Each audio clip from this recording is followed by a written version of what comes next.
जिसके मैं विवेक श्रीवास्तव आपके पास आ रहा हूं। विवेक श्रीवास्तव संभल में जो कुछ भी हुआ, संभल में जो कुछ भी हुआ वो सरकारी आंकड़ों में दर्ज है, सरकारी आंकड़ों में दर्ज है। अब इस मुद्दे को उठाया जा रहा है तब जब वहां पर मंदिर मिला, मंदिर के बाद कुएं मिल रहे हैं, कुएं के अंदर से मूर्तियां निकल रही हैं। अब सवाल विपक्ष ये कह रहा है कि ये सब कुछ राजनीतिक एजेंडे के तहत हो रहा, तो क्या 1978 का वो जो दंगा था, क्या वो भी राजनीतिक एजेंडे से प्रेरित था? नहीं, आप मुझसे कह रहे हैं? जी जी जी जी। देखिए, पहली चीज तो ये है कि देखिए गवर्नमेंट जो होती है वो पेरेंट्स की तरह होती है, माँ बाप की तरह होती है। इस बात को शायद बीजेपी और हमारे ऑनरेबल प्राइम मिनिस्टर बोलते हैं। तो अगर पेरेंट्स में, एक फैमिली में दो भाई बहन आपस में बच्चे जब लड़ते हैं तो पेरेंट्स का उत्तरदायित्व तो होता है झगड़े को सुलझाना, एक दूसरे की कमियों को खारिज करना और एक यूनिटी की भावना को प्रेरित करना। लेकिन यहाँ पे ऐसा नहीं है। यहाँ पे 2014 के बाद क्या कर रहे हैं सब? सर्वे कराओ, इसको ढूंढो, उसको ढूंढो, बाबर ने क्या लिखा, अकबर ने क्या लिखा। विवेक जी, भाई बहन की लड़ाई, भाई भाई की लड़ाई नहीं हो रही है। यहाँ पर ऐसे दो कौमों के बीच में लड़ाई करवा रहे हैं कि जो एक दूसरे के खून के प्यासे हो रहे हैं। यहाँ तथाकथित तौर पे वर्ग, यहाँ ये समझ लीजिए, यहाँ तुर्कों की और पठानों की लड़ाई हो रही है जनाब। यहाँ तुर्क और पठान आपस में लड़ रहे हैं, यहाँ पर बंदूकबाजी हो रही है। यहाँ पर आप जिस प्रकार का उदाहरण देने के प्रयास कर रहे हैं, आप वो उदाहरण ना दें। यहाँ पर जो लड़ाई हो रही है, खूनी लड़ाई हो रही है भाई साहब, तो कबीलों की लड़ाई हो रही है। जिस प्रकार से वर्ग और जो परिवार, जो लोग उपस्थित हैं, पठान और तुर्क जो उपस्थित है, गुंडई हो रही, गुंडई हो रही, गुंडई शब्द है। यहाँ पर गुंडई को इतने शालीनता के उपयोग करने की जरूरत नहीं है, यह गुंडई हो रही है। यहाँ समाजवादी प्रवक्ता जो बैठे थे 12वीं सदी में ले गए भाई साहब, ये 12वीं सदी नहीं की बात हो रही है। 1978 में लगातार जिस प्रकार से हिंदुओं की कटाई की गई है, कटाई, मैं कह रहा हूं कटाई की गई है शब्द का उपयोग कर रहा हूं, उनको शर्म आनी चाहिए। और उसमें हिंदुओं को जिस प्रकार से गाजर मूली की तरह काट दिया गया है, उन परिवारों का वेदना सुनो, उन परिवारों को जिस प्रकार से उन बच्चों को 10-10 साल के बच्चे जिस प्रकार से उनके बाप को कत्ल कर दिया गया, उनके आज बयान सुबह जो टीवी पर चले थे, अगर सुन लेते तो आंसू निकल आते। सुनिए आचार्य जी, मेरी बात सुन। आचार्य जी, मेरी बात कम से कम उदाहरण तो ठीक दो भाई। आप उदाहरण भी समझ नहीं आ रहा है। मुझे बताइए, वर्ग जिस प्रकार से यहाँ पर पठान और तुर्क आपस में लड़ रहे हैं, गोलीबारी हो रही है, कट्टे चल रहे हैं, पाकिस्तान से गोलियां आ रही है, और मुझे बताइए ना, अमेरिका की तक की बंदूकें वहां पर उपयोग की जा रही है। कौन थे वो लोग? वो भाई बहन की लड़ाई थी, भाई भाई की लड़ाई थी भाई साहब, वर्चस्व की लड़ाई थी, वर्चस्व की लड़ाई रामकृपाल सर, गुंडाई करती थी। मैं रामकृपाल सर का रुख कर रहा हूं। रामकृपाल सर, ये बताइए कि 1978, 46 साल पुराना ये दंगा, 184 हिंदुओं की हत्या और बहुत ही निर्मम तरीके से हत्या, जिसका जिक्र सीएम ने भी सदन में किया। अब सवाल यह है कि उसके बाद कई सरकारें रही हैं, उसके बाद सपा भी रही है, उसके बाद बीएसपी भी रही है, 2 बार कल्याण सिंह रहे, 1 बार राजनाथ सिंह रहे, 2017 में फिर से बीजेपी की सरकार आ गई। अब दंगे की फाइल खोलने की बात क्यों हो रही है? यह तो पहले भी खोला जा सकता था जब 2 बार कल्याण सिंह रहे। और 1978 का दंगा, अगर मैं गलत हूं तो मुझे करेक्ट कर दीजिएगा, जनता पार्टी की सरकार थी, नरेश यादव साहब, राम नरेश यादव साहब मुख्यमंत्री हुआ करते थे। अगर मैं गलत हूं तो मुझे बिल्कुल टोक दीजिएगा। जनसंघ भी उस सरकार में शामिल थी और कल्याण सिंह भी उसमें मंत्री हुआ करते थे।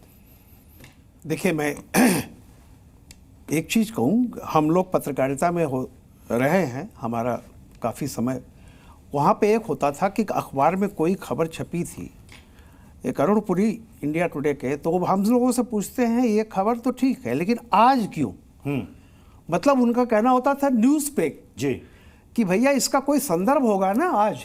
तो जो आप पूछ रहे हैं, सीधी सीधी इस दुनिया में बहुत कुछ है, बहुत कुछ गलत हुआ है, बहुत कुछ छुपा ढका है, लेकिन अगर जब आप पूछते हैं आज क्यों, तो इस क्यों का आज महत्व है, क्योंकि संभल में जो कुछ हुआ है पिछले दिनों, सवाल है कि उसके बाद जब उसका आप खोजबीन करते हैं तो बहुत सारी चीजें निकलेंगी।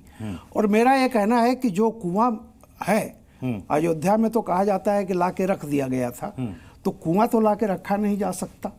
जो भी निकल रहा है, या मदनपुरा में जैसे वो मंदिर की बात है, तो मैं फिर कह रहा हूं कि जब आप देखिए, ईमानदारी की बात, थोड़ा समय दीजिएगा।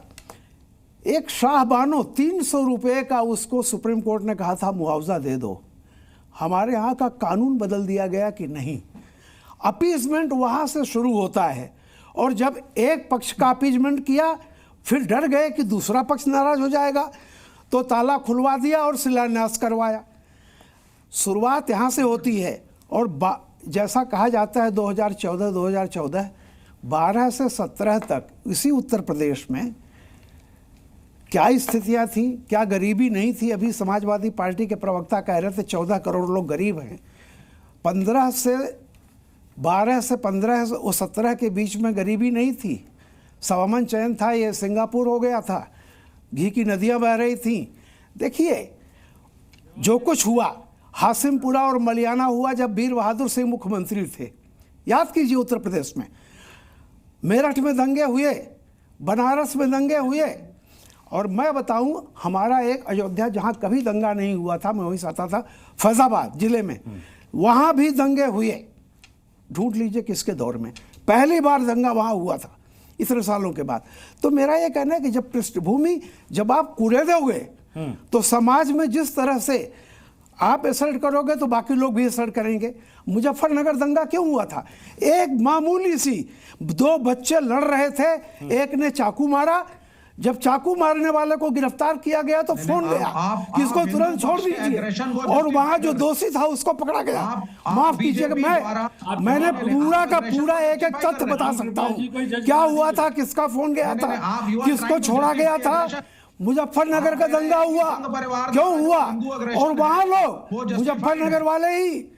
देखिए, मैं किसी का विपक्ष नहीं कर रहा हूं, मैं कह रहा हूं कि जब जो सत्ता में रहता है वो सोचता है हमेशा सत्ता में रहेगा, और वो दाबने की कोशिश करता है। रामकृपाल जी, आप प्लेस ऑफ वर्शिप के पक्ष में है या नहीं है? क्योंकि आपने एलिगेशन लगाया। किस चीज की बात कर रहे हैं? नहीं, प्लेसेस ऑफ वर्शिप एक्ट की बात अभी नहीं। यहाँ भैया संभल, विवेक जी अभी नहीं, यहाँ संभल की बात हो रही, वर्शिप एक्ट पर आज बहस नहीं। प्रदीप भाटी जी, आपके सवाल का जो आपने कहा ना कि 2012 का आपने जिक्र किया, मेरा ये कहना था कि उस पर ऑब्जेक्शन है, बीच में लोग बोलने लगे। प्रदीप भाटी जी को ऑब्जेक्शन है। एक लाइन और कह लूं, मैं सिर्फ ये कहता हूं, मिले मुलायम काशीराम, जब ये नारा लगा था वहां से लेकर के और एक लंबे करीब 20 सालों तक उत्तर प्रदेश में जो भी सत्ताएं रही हैं, आप उनका देख लीजिए, सिवाय तुष्टीकरण के, डिवाइड करने के, या कुछ नहीं हुआ। और उसकी पराकाष्ठा थी 12 से 17 के बीच में, जिसके कारण जनता ने जो फैसला दिया, मैं ये हर आदमी इस बात को जानता है। माफ कीजिए, मुझे लगता है